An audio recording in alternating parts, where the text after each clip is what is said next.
Buenas noches, siempre es un gusto saludarles. Soy Ana María Lomelí.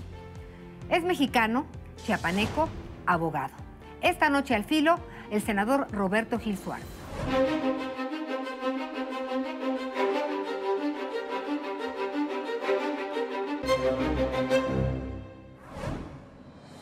Ay, gracias por acompañarnos. Bienvenido, senador Roberto Gil Suárez. Al contrario, muchas gracias por la invitación. Hay muchos temas que tratar en este momento, pero bueno, recuerdo que tú fuiste uno de los primeros en entregar tu declaración de 3 de 3 y también en estar presente y enarbolar ahí las 300,000 firmas, pues para que finalmente fuera una ley, que así es. Pues esto habla de la importancia que le das al combate a la corrupción y a que haya transparencia. Platícanos sobre el Instituto Nacional Anticorrupción. No tiene fiscal. Ya está el instituto, pero no tiene fiscal. Es difícil entender cómo funciona. El sistema tiene, digamos, 4 elementos. La parte de prevención, ¿sí?, que la realizan los órganos internos de control, las contralorías, ¿sí?, la Auditoría Superior de la Federación, que revisa cómo se ejecuta el gasto público. Una parte de sanción administrativa, que son quienes investigan si alguien cometió una determinada violación a la ley y acude a un órgano, en este caso a un tribunal, para que se aplique esa sanción. En tercer lugar, la parte penal, con un fiscal especializado que persigue los delitos que tienen que ver con corrupción, actos que vinculan a un servidor público en el ejercicio de su función. Y un cuarto componente que es muy importante, la presencia transversal de los ciudadanos en la operación de este sistema, precisamente para crear una cultura por la transparencia, por la rendición de cuentas y por el combate a la corrupción. Son los 4 elementos que tiene este sistema.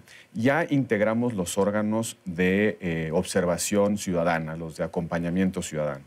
Ya elegimos, existe un auditor superior de la Federación, hay órganos internos de control. Nos faltan 2 órganos. Uno, el fiscal especializado en materia de combate a la corrupción, y el tribunal que va a sancionar a los servidores públicos cuando cometen una violación de carácter administrativo.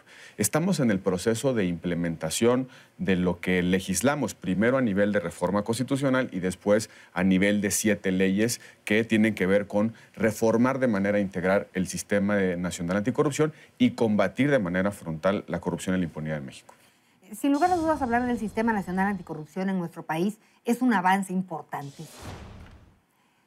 Pero nos va a servir, nos va a alcanzar. Estamos viviendo unos tiempos muy complicados en cuanto a la corrupción, que por un lado vemos que hay muchas leyes, pero la corrupción gana.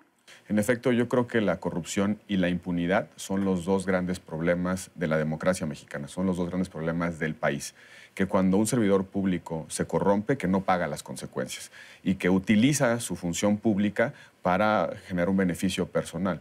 Y eso afecta muchas cosas, no solamente le cuesta dinero a las personas, no solamente cuesta en credibilidad de las instituciones, sino también pagan más los más pobres, son los que necesitan disponer de una parte mayor de su patrimonio para acceder a un servicio público, para realizar un trámite, porque la corrupción lo que provoca es que el piso no sea parejo en la interacción, en el acceso al gobierno, al Estado, a los servicios públicos.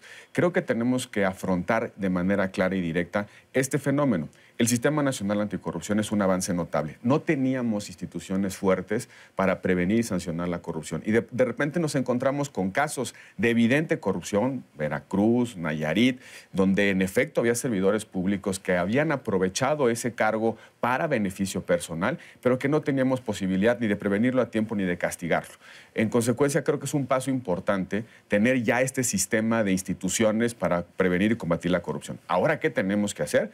Implementarlos, que empiecen a funcionar, que empiecen a dar resultados, que las personas correctas y comprometidas con el combate a la corrupción estén manejando ese sistema. Es el siguiente paso que debe tener nuestra democracia, combate frontal a la corrupción y la impunidad. Hablando de leyes, dijiste que fue una pena que la Ley Nacional de Seguridad del Interior no se hubiera discutido en comisiones. La verdad es que en primera instancia escuchamos a muchas voces, de distintas corrientes, pues hablar de la importancia y de lo necesario que era este tema. Y a la hora de la hora, ¿Cómo no se ponen de acuerdo? Sí, de verdad es que no se explica que no logremos en la Cámara de Diputados avanzar en la discusión sobre la Ley de Seguridad Interior. ¿Qué significa la Ley de Seguridad Interior? La regulación de cuándo podemos utilizar las Fuerzas Armadas para atender un problema o una crisis de seguridad. Llevamos 10 años discutiendo esto en México, 10 años. 10 años desde que la presencia de las Fuerzas Armadas es más permanente, es más recurrente en el país. Y de repente nos dimos cuenta que la presencia de las Fuerzas Armadas lo que provocó es que los estados no hayan generado policías.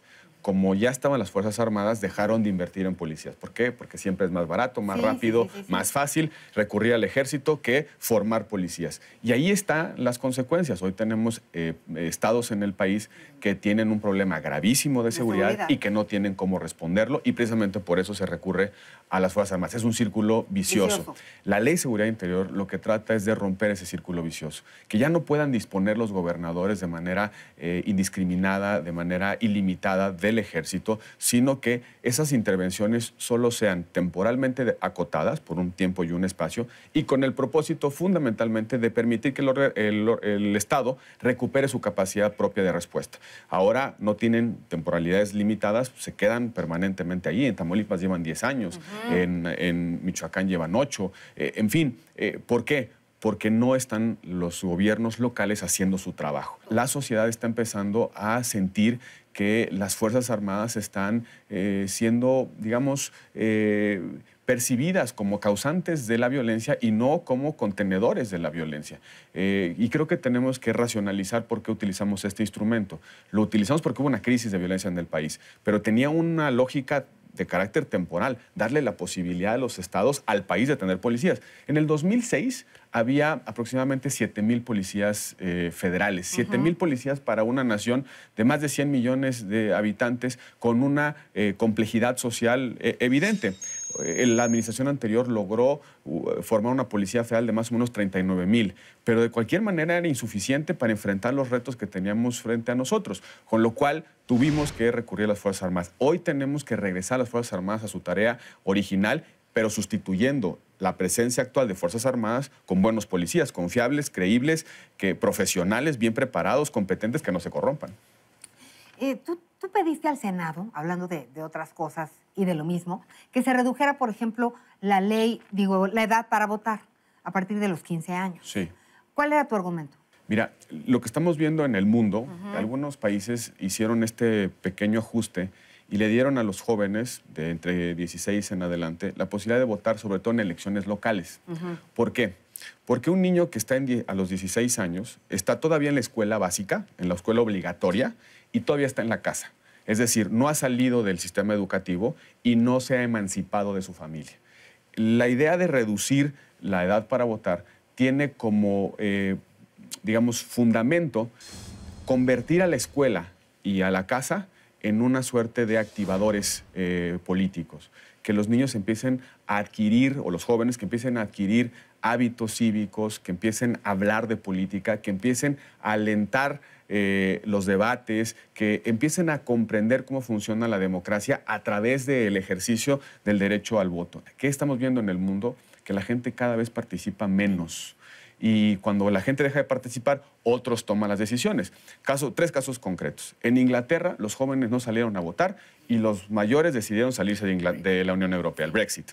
En Colombia, los jóvenes no salieron a votar y los adultos dijeron no al plebiscito por la paz. En Estados Unidos, los jóvenes no salieron a votar y los grandes eligieron a Trump. Porque cuando un joven no participa, otros toman decisiones por ellos. Y son, desafortunadamente, los que pagan las consecuencias. Quien va a pagar las consecuencias del Brexit, de la permanencia de la guerra en Colombia o del funesto gobierno de Donald Trump, van a ser los jóvenes. Entonces tenemos que buscar un mecanismo para engancharlos a la vida democrática. Oye, y bueno, hablando del senador como papá, pues tienes que de 16 años a un añito. De 16 a 9 meses. Ah, ya 9 meses. Toda la... El más pequeño, Sebastián. Sebastián, 9 meses. ¿Cómo te va como papá? Bien, tuve el primero de mis hijos muy joven, tenía 21 años, 22 años, y no es lo mismo a esta edad tener un hijo que saliendo de la universidad. No es lo mismo. La paternidad es totalmente diferente. Disfruto mucho a mi hijo mayor porque afortunadamente, conforme va creciendo, el hecho de ser padre joven tiene muchísimas ventajas porque tienes otro tipo de relación y de empatía. Pero los chiquitos los gozo. Sí, ya es otra cosa. No, bueno, pues, sí, la madurez tiene su razón de ser. Es totalmente diferente. Es de la angustia de la angustia del susto, de la angustia de la paternidad a la alegría que significa sus llegadas, porque también hay otra niña de 2 años, Martina, y sobre todo la convivencia cotidiana. ¿Y Valentina? Valentina es 7, son los 4. 16, 7, 2 y 9 meses. Oye, ¿y qué Tengo tal? para todo tipo de fiestas. Sí, muy bien. ¿Y cómo te administras? Porque yo siempre te veo muy ocupado. Bueno, nos ajustamos todos. Hacemos un esfuerzo por generar espacios. También es un tema de organización de agendas. Este fin de semana yo voy a estar en campaña, en fin. Y tratamos de buscar espacios. En algunos momentos me alcanzan o se van conmigo, los he llevado ahí al Senado, o nos damos el espacio. ¿Tus pasiones, senador? Leer y correr. ¿Sí? Me gusta mucho, es el ejercicio que hago, corro y leo. Correr es padrísimo porque nada más necesitas tus tenis y a donde sea. ¿no? Exacto. Y yo empecé a correr así. Soy asmático y a mí el médico me ha dicho que no iba a ser un deporte que pudiera yo practicar habitualmente por la condición respiratoria. Qué gran lección. Y nadé por mucho tiempo. Y un día dije, no, viajaba mucho por campañas, por otras cosas, y pues contar una alberca pues era muy difícil, ¿no? Entonces de repente me di cuenta que había deportes que podían ser mucho más aptos para mi ritmo de vida y me puse unos tenis. Me costó trabajo al principio por la condición respiratoria, insisto, pero después lo fui dominando, es todo en la cabeza. Ahora, en efecto... Es todo en la cabeza, pero hay que ayudarse para no fumar. Sí. Hay que tener... Yo, por razones del asma, yo no puedo fumar. Y me llevo unos tenis a donde... Pero es un gran aprendizaje, es una gran... Sí. Y bueno, te permite conocer muchos lugares. Sí. ¿Te parece si para despedirnos jugamos al filo? Asociación de ideas. Trabajo. Responsabilidad. Familia. Mi amor. Deporte. Necesidad y gozo. Andrés Manuel. Un peligro para México. Partidos políticos. El PAN es el mejor. Corrupción. El gran mal de nuestra democracia. Sueños. Muchos. Libros. ¿Preferidos? Uy, tengo muchos. Estoy leyendo uno buenísimo que se llama Francis Underwood o House of Cards y la filosofía política. Está extraordinario. Me he mandado a hacer. Porque empieza a explicar este libro a partir de una serie de ensayos de filósofos políticos.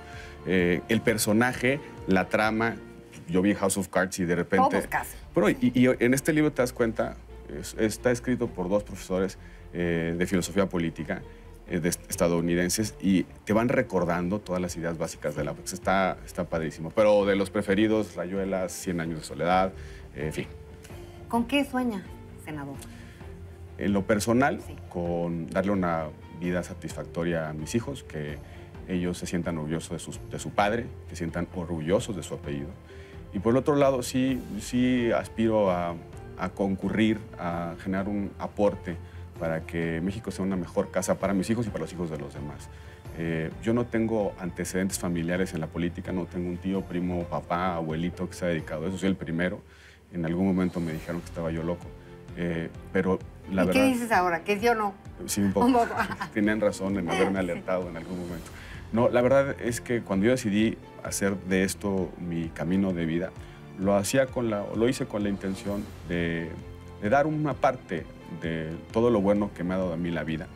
No decidimos dónde nacemos, es una suerte, es una decisión natural, es una suerte de accidente, pero sí podemos decidir qué hacemos con esas oportunidades que la vida nos da. Fíjate que nos vamos a despedir con esta reflexión. Si todos los políticos pensaran en que sus hijos estuvieran orgullosos de ellos siempre, yo creo que meditarían triplemente las decisiones. Sí. A mí lo que me quita el sueño es que un día mi apellido sea una carga para ellos. Muchas gracias, senador. Al contrario, muchas gracias. Es tu casa. Gracias. Y gracias a ustedes por habernos acompañado. Recuerden que tenemos una cita la próxima semana al filo. Que descansen.